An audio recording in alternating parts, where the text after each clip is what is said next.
क्या ये बहू। सोनिया और शुभम दोनों वर्किंग थे। दोनों की मैरिड लाइफ बहुत ही अच्छी चल रही थी। एक दिन सुबह, ए जी ये लो चाय। अरे यार, कभी तुम भी साथ बैठकर चाय पी लिया करो ना। और ये घर का काम कौन करेगा? देखो संडे है, उसके बावजूद घर में कितना काम है। अभी करने गई ना तो शाम हो जाएगी। सांस भी लेने को फुर्सत नहीं मिलती संडे को, बस नाम के लिए छुट्टी का दिन है। अरे बाबा, सांस भी ले लो, कितना बोलती हो। बैठो, मैं तुम्हारे लिए चाय लेकर आता हूँ, फिर दोनों साथ में काम कर लेंगे, जल्दी हो जाएगा। आप काम करोगे? हाँ, मैं करूँगा। अब मेरी बीवी जब इतना काम करती है तो एक दिन मैं तुम्हारा हाथ तो बटा ही सकता हूँ, क्यों? हाँ ये भी है। तो लो मोहतरमा, चाय पियो। फिर दोनों साथ में बैठकर चाय पीते हैं, जिसके बाद शुभम सोनिया का काम में हाथ बटाने लगता है। खाने का टाइम भी हो रहा है और कपड़े भी धुलने बाकी हैं। एक काम करो, तुम कुकिंग कर लो, मैं कपड़े धुल देता हूँ। ठीक है। फिर शुभम बाथरूम में जाकर कपड़े धुलने लगता है और उसी समय उसकी माँ गांव से उनके घर आ जाती है। बहू कहाँ है? प्रणाम माँ जी। खुश रह बेटा। अब बिना बताए आ गई, बोला होता तो मैंने कह दी थी आपको पिक करने आ जाते। अरे कोई ना, अच्छा ये सामान रख, मैं फ्रेश होकर आती हूँ। फिर सास जैसे ही बाथरूम में जाती है तो देखती है कि उनका बेटा बहू के कपड़े धो रहा है। हाय मोरे मैया रे, यह देखने से पहले राम जी मेरी आंखें क्यों नहीं फूट गई। अरे मोरी बहुरिया ने तो मेरे बेटे को जोरू का गुलाम बना दिया। हे भगवान, जो बेटा कभी एक बनियान नहीं धोता था अपनी, वो बीवी के कपड़े धो रहा है। कितनी शर्म की बात है। माँ चिल, इसमें कौन सा आसमान फट गया? आप इतना ओवर रिएक्ट क्यों कर रही हैं? अरे माँ आई है तेरी, ये नहीं के प्रणाम नमस्ते पैर छू लूं, ऊपर से मुझसे बहस कर रहा है। संस्कार तो तेरे मर ही गए हैं। इस नागिन ने ही कुछ जादू किया है तुझ पर। ऐसा कुछ भी नहीं है माँ। मुझे सब दिख रहा है कैसा नहीं है। क्या रे कल मुही मेरे बेटे के साथ इसीलिए गांव से शहर आई थी ना, ताकि इसे जोरू का गुलाम बनाकर अपने पल्लू में बांध सके। अरे मेरे शेर से बेटे को नौकर बनाकर पल्लू में बांध रखा है और खुदा आराम फरमा रही है। अरे इससे अपने कपड़े धुलवा रही है। शर्म करे शर्म। माँ ऐसा नहीं है जैसा आप समझ रही हैं। हाँ, मैं तो दूध पीती बच्ची हूँ, मुझे तो कुछ दिख ही नहीं रहा जैसा। अरे जैसा समझ रही हूँ ना वैसा नहीं है। तो तू बाथरूम में क्या भजन कर रहा था? बस माँ, बहुत हुआ। तभी बहू शुभम के मुंह पर हाथ रखकर चुप करा देती है। जी माँ जी गलत नहीं कह रही है, आप कुछ मत बोलो। देख लो, अब भी बहू की ही सुननी है। अरे पक्का इस नागिन ने कोई काला जादू किया है। देखो तो बीवी ने कहा चुप रहने को तो चुप हो गया, नहीं तो माँ से तो जुबान लड़ा रहा था। माँ जी ऐसा कुछ भी नहीं है, आप बात का ना बतंगड़ बना रही है। वो बस आज ही काम कर रहे थे, आज संडे था और ऑफिस की छुट्टी थी, तो उन्होंने सोचा कि मेरी हेल्प करा दे। आज काम करा रही है? क्या पता रोज कराती होगी। देखो तो मेरा बेटा सूख कर कांटा हो गया है, खाने को भी कुछ नहीं देती होगी इसे। माँ जी आप गलत समझ रही हैं। हाँ माँ, ऐसा कुछ भी नहीं है जैसा आप समझ रही हो। हाँ वो तो मैं यहाँ रहूंगी तो पता तो चलेगा ही कैसा है कैसा नहीं। फिर सास कमरे में चली जाती है और बहू से बहुत काम कराती है। उसके बाद सुबह में 5 बजे, बहू मेरी चाय कहाँ है? माँ जी इतनी सुबह चाय? हाँ, मैं गांव में इतनी सुबह ही चाय पीती हूँ। चाय ला और पानी गरम कर। ठीक है माँ जी। फिर सोनिया नींद में चाय बनाती है और पानी गरम करती है। माँ जी हो गया पानी गरम। मेरे नहा कर आते ही नाश्ता तैयार रखना। और हाँ, नहा कर बनाना नाश्ता, मैं ऐसे नाश्ता नहीं करूँगी। जी ठीक है। फिर बहू नहाकर सास के लिए नाश्ता बनाती है और जैसे ही ऑफिस के लिए तैयार होने जाती है। कहाँ जा रही है बहू? माँ जी ऑफिस के लिए तैयार होने। और खाना कौन बनाएगा? अभी तो सुबह के 8 बजे है, इतनी जल्दी खाना? हाँ तो और क्या। जी ठीक है। फिर सोनिया जल्दी जल्दी खाना भी बनाकर तैयार करती है और तैयार होकर ऑफिस जाती है। वहीं जब वो शाम में रिटर्न घर आती है, पता नहीं है बाहर से घर आते समय कुछ लाना चाहिए घर। वैसे भी सब्जी खत्म हो गई है, वही ले आई होती। माँ जी वो मैं इनको कह दूंगी, वो ऑनलाइन ऑर्डर कर देंगी सब्जी।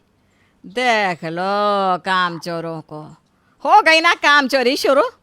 कल संडे था तो मेरे बेटे से काम कराई, क्या आज भी संडे है? अरे खुद मार्केट जाकर ला नहीं सकती, बस ऑनलाइन ऑर्डर करवा लो। माँ जी मुझे भी घर के 70 काम होते हैं और मार्केट और ऑनलाइन दोनों में सबसे सेम रेट में तो मिलती है, तो ऑनलाइन करने में क्या बुराई है। वैसे भी ऑनलाइन सब्ज़ी ज़्यादा फ्रेश मिलती है। जिसके बाद बहू खुद ही सब्ज़ी ऑनलाइन मंगवा लेती है ताकि जितने टाइम में वो बाहर जाएगी उस टाइम में तो वो दूसरे काम निपटा लेगी। जब डिलीवरी बॉय सब्ज़ी लेकर आता है तो बहू सब्ज़ी लेकर घर के अंदर आती है।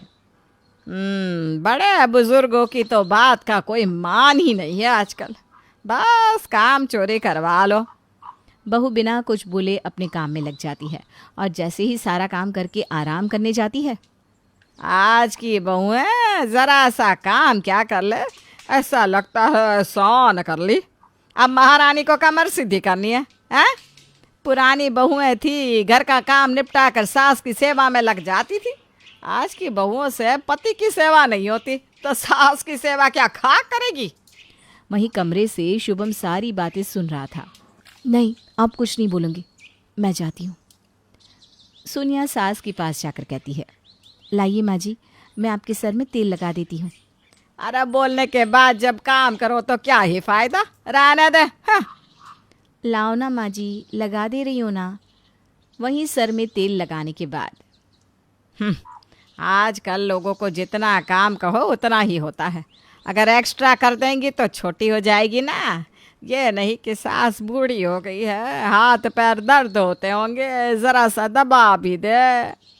फिर सोनिया बिना कुछ बोले सास के हाथ पैर भी दबा देती है। ऐसे ही उसे रात में सोने में 1 बज जाता है। वहीं अगली सुबह सास उसे 5 बजे फिर से जगा देती है। अब ये सिलसिला रोज़ होने लगता है। सोनिया डेली सुबह 4:30-5 बजे उठ जाती और उसे रात में सोने में 1-2 बजते। वहीं उसकी सास उसे सांस तक नहीं लेने देती।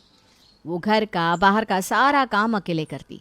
उसके बावजूद उसकी सास सारा दिन हर बात पर उसे ताने मारती। ऐसे ही एक सुबह जब सोनिया को सो के उठने में देर हो जाती है, 4 दिन महारानी सुबह क्या उठ गई, जग लौट ली, हो गई फिर से वही कहानी। सास पति की इज्जत का तो कोई ख्याल ही नहीं है। यार माँ का तो अब बहुत हुआ, तुम सब कुछ करके देती हो, इसके बावजूद कितनी बातें सुनाती है तुम्हें।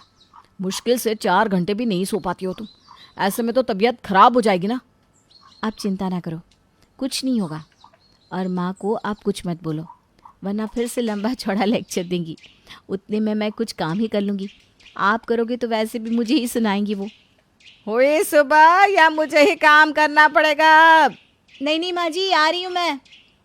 और फिर से सोनिया काम में लग जाती है। ऐसे ही कुछ दिन और बीतते हैं और ज़्यादा काम और प्रॉपर नींद ना मिलने के कारण वो बीमार पड़ जाती है। क्या हो गया, फिर से मैडम जी बीमार हो गए क्या? हर 2 दिन में यही नाटक है। मैं नहीं थी तो मेरे बेटे से तो खूब काम कराया है, अब अकेले करना पड़ रहा है तो हो गई ना हालत टाइट। पहले ही खुद काम किए होते तो ये हाल ना होता बेटा। पति से काम करने में भी तो शर्म नहीं आती तुझे? माँ जी ऐसा नहीं है। रहने दे, मुझे सब पता है कैसा है कैसा नहीं है। वहीं सोनिया की तबीयत ज़्यादा खराब थी, जिस कारण वो जाके चुपचाप कमरे में सो जाती है और सास खुद ही बड़बड़ाने में लगी होती है। जब शुभम घर आता है तो ये सब देखकर उससे बर्दाश्त नहीं होता। जी आप गुस्सा मत हो, माँ जी की तो आदत है बोलने की। सीरियसली बोलती नहीं है वो, ताने देती है ताने। देखो सोनिया अब बहुत हो गया और नहीं सुनने दूंगा मैं तुम्हें। आज तो मैं माँ से बात करूंगा और तुम्हें मेरी कसम है आज तुम कुछ नहीं बोलोगी। तभी सास वहाँ आती है। क्या क्या बोलने की बात चल रही है? हाँ, भड़का दिया ना इस कल मुही ने तुझे मेरे खिलाफ। माँ सोनिया ने मुझे कुछ नहीं भड़काया, भगवान के लिए आप सोनिया को सताना बंद कर दीजिए। अच्छा, अब मैं इसे सताती हूँ? और नहीं तो क्या, वो बेचारी सुबह 5 बजे उठकर आपके इशारों पर कठपुतली की तरह नाचती रहती है और रात को 1 बजे तक आप उसे अपने इशारों पर नचाती रहती हो। उसके बावजूद आपको चैन नहीं है। एक दिन बस मैंने उसके काम में हाथ क्या बटा दिया, उसकी इतनी बड़ी सजा। भड़काया ना इसने तुझे, हैं? भड़काया ना? नहीं भड़काया अम्मा उसने। पता है सोनिया मुझसे ज्यादा कमाती है। अकेले उसने घर ऑफिस सब संभाला है। ये जो आप कपड़े पहनती हो और इतने महंगे शौक रखती हो ना, ये भी इसी की देन है। मुझसे दुगनी सैलरी है इसकी, लेकिन कभी घमंड नहीं करती। पता है कितनी बार मैंने आपसे इसके लिए लड़ना चाहा, लेकिन हमेशा इसने मुझे रोक दिया, ये कहकर कि माँ हमसे बड़ी हैं और उनसे हम इस तरह बात नहीं कर सकते। वो तो बोलेंगी ही क्योंकि उनका हक है बोलने का। माँ मुझे खुशी मिलती है इसकी हेल्प करने में और मुझे प्राउड है कि ये मेरी बीवी है। इतना कहकर शुभम इमोशनल हो जाता है। वहीं सास की भी आंखें भर आती है और वो सोनिया को गले लगा लेती है। मुझे माफ कर दे बहू, मैंने न जाने क्या कुछ नहीं कहा तुझे। अब से तू मेरी बेटी से भी बढ़कर है मेरे लिए। जिसके बाद सास खुद बहू की हेल्प करने लगती है काम में और उसके साथ एक सहेली की तरह रहती है।